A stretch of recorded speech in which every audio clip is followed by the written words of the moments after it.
Hej, vi skal kort præsentere dig for, hvordan regnskabsinformationer og nøgletal præsenteres i produktet BSpace. Vi starter med at være logget ind, og så søger vi en virksomhed frem, og jeg søger efter Adapts og klikker mig ind på den. Og der har en masse informationer om virksomheden, men det vi er interesseret i, det er regnskab, så derfor klikker jeg på fanen regnskab.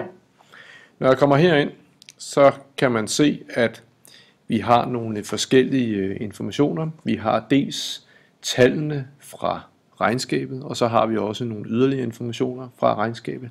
Og endelig så har vi også afledt en række nøgletal baseret på regnskabstallene. Vi har regnskabstal for, i det her tilfælde, de seneste 4 år. Det er meget normalt i produktet BSpace. Man har mulighed for at kunne se regnskabsinformationer som ikke-tal. Det er det, vi kalder for mere info. Og hvis jeg klikker på det, jamen så kan man gå ind og se, hvad ledelsesberetningen er, en revisorpåtegning osv. osv. Det kan man også se, hvis man vælger at se det som et PDF-regnskab. Og det har jeg i knappen nedenunder. Så hvis jeg klikker på knappen her, så vil den så vise dig selve regnskabet i en PDF-form. Hvis vi gerne vil se på selve regnskabstallene, så har vi en resultatopgørelse, som ser således ud. I det her tilfælde så har vi en små 10 tal for hvert af årene for den her virksomhed. Og for nogen så kan selv 10 tal måske virke lidt voldsomt, så derfor så har man muligheden for at kunne kun vise de vigtigste tal i både resultatopgørelsen og balancen. Og det gør man ved at klikke heroppe på vis mindre. Det er muligt, at der står vis mere hos dig, så er det fordi, at den allerede har valgt kun at vise de vigtigste tal. Så når man klikker på den knap heroppe, så vil man se nede i resultatopgørelsen, og for den sags skyld også balancen, at så viser den kun de vigtigste tal.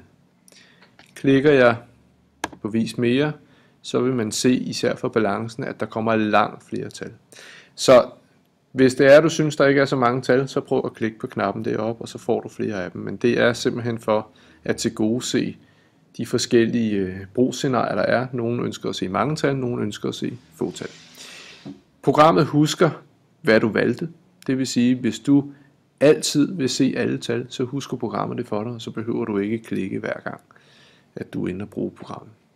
Her har vi alle nøgletallene, i det her tilfælde for balancen, og som man kan se, så har vi også en graf for hvert nøgletal helt yderst til højre, som er baseret på de samme tal her. Selve tallene i kolonnerne er lavet sådan, så at det nyeste tal er det, der står først, altså længst til venstre, hvorimod at grafen faktisk viser det modsatte. Der er det nyeste tal længst til højre. Under balancen, så kommer der en række forskellige afledte nøgletal. Her er der nogle vækstrater, altså forskellen i nettoomsætning, bruttofortjeneste osv. fra regnskabsperiode til regnskabsperiode. Der er også noget arbejdskapital og arbejdskapitalgrad, indtjeningsevne, f.eks. overskudsgrad, afkastningsgrad og forrentning af egenkapitalen. Vi har noget soliditetsgrad og likviditetsgrad, og endelig så har vi også nogle tal, hvor man har det udregnet i forhold til antal ansatte. Den pågældende virksomhed har så ikke oplyst antal ansatte, og derfor er der ingen tal at vise. Det var nok for denne gang. Håber du kan bruge det. Hej.